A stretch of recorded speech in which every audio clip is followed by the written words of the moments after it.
Hello, my name is Sarah. I'm a certified yoga teacher and strength coach. Today I'll be breaking down 3 functional exercises that are great for building strength and a solid foundation. Let's begin with the squat.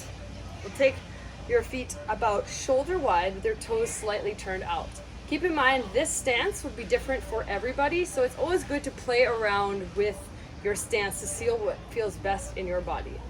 So for me, it's just about shoulder wide, toes slightly turned out. You drop your hips down into a squat as low as you can while maintaining knees out and chest up, and then drive through the feet equally to press back up.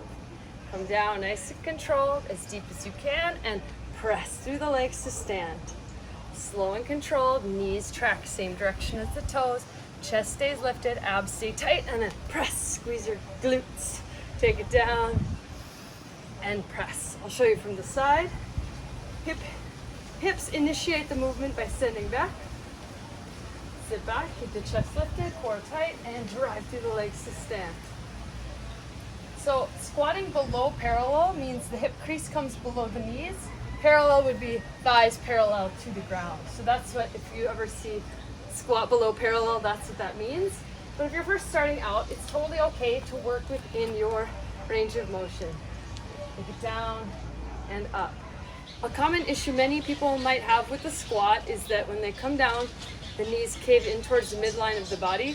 So to help correct this, we can use a mini band around the thighs just above the knee.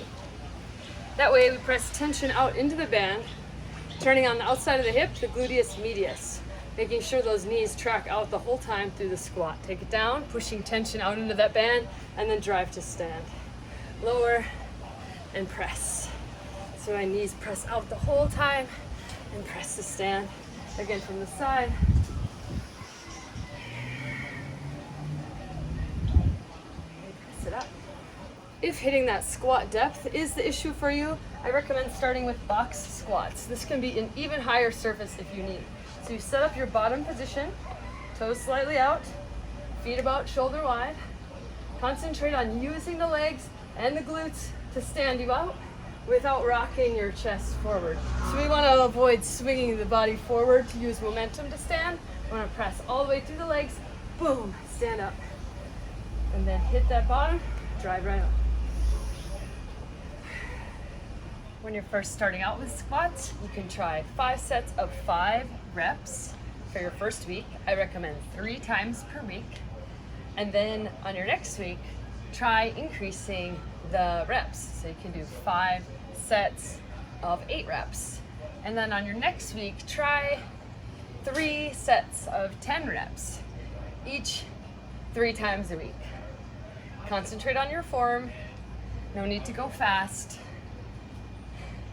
And you'll start seeing results in about 4 to 6 weeks.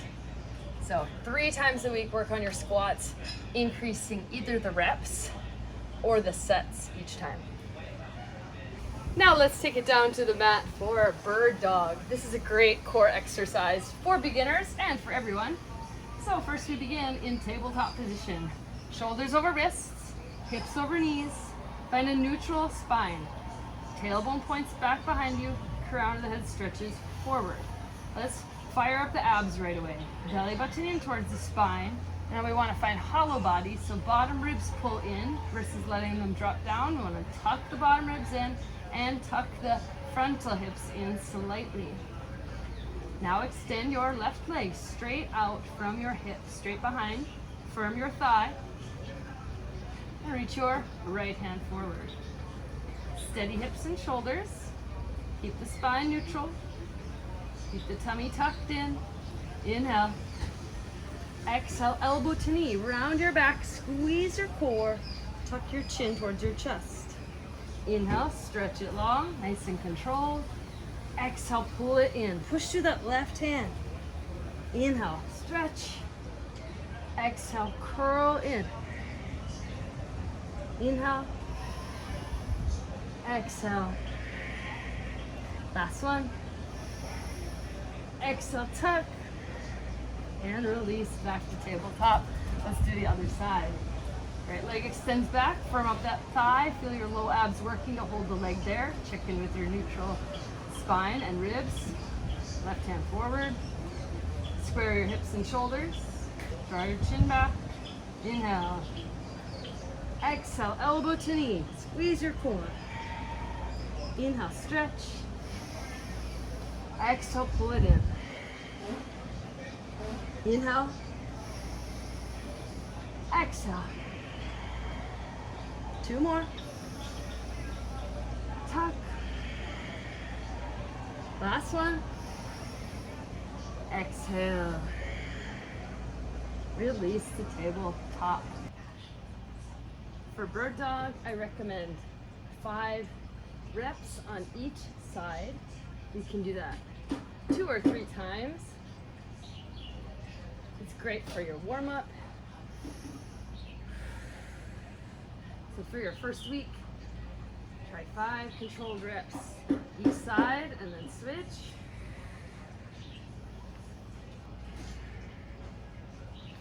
And then in your second week, you can try increasing the reps, maybe 2 by 10 reps each side. Next is plank pose. Tuck your toes, lift your knees off the ground, charge your heels back, shoulders over wrists. Once again, hollow body. Tuck your frontal hips in, bottom ribs in, puff up through the shoulders, chin back. Often a tendency in plank is to let the head drop. So we want to pull the chin back of the head presses towards the sky. Firm your thighs. Think about hugging your toes towards your head. At the same time, your heels are driving back behind you. Nice long line of energy. 3, breathe. 2, 1. Knees down is a modified version. Still finding that hollow body and pushing through the hands. Breathe, hold. 3,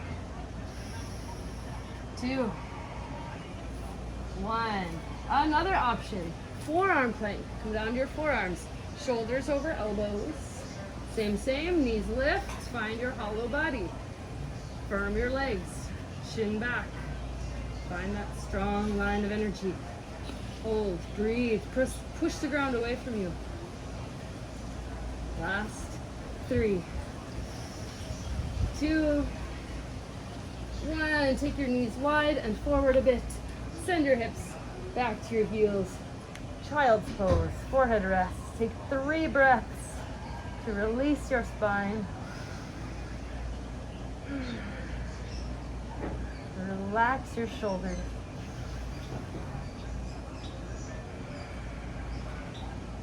Last one.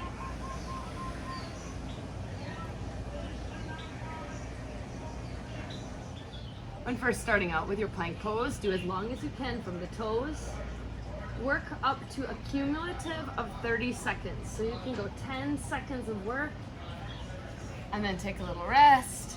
Do 10 more seconds of plank, rest, 10 more seconds. So you're working for 30 seconds of a plank.